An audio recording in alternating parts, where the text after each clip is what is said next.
Risty Iranyo Baluso, shoutout sa mga kasama natin na kumakain. Ayan, nag-aagawan ng pagkain.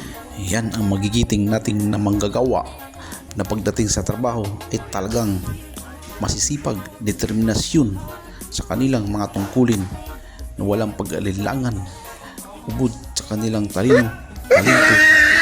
Sila ay malakas na talagang maasahan mo pagdating sa trabaho. Sila ay masisipag at talagang bawal sa amin ang tamad, dahil ang tamad ay walang mararating sa buhay.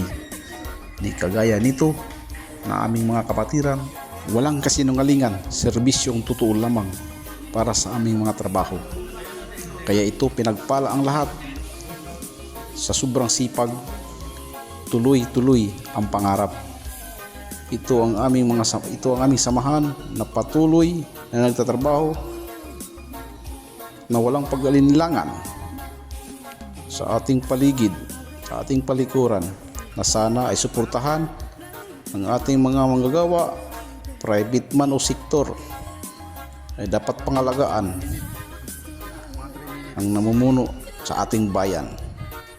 Gaya itong kasama ko na sobrang pagod, kaya ay nagugutom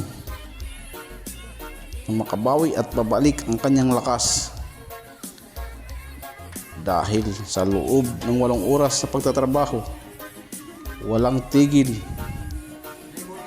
ang kanyang pagsisikap para maihawad ang pamilya. Thank you and bye-bye. Love you guys. Mwah!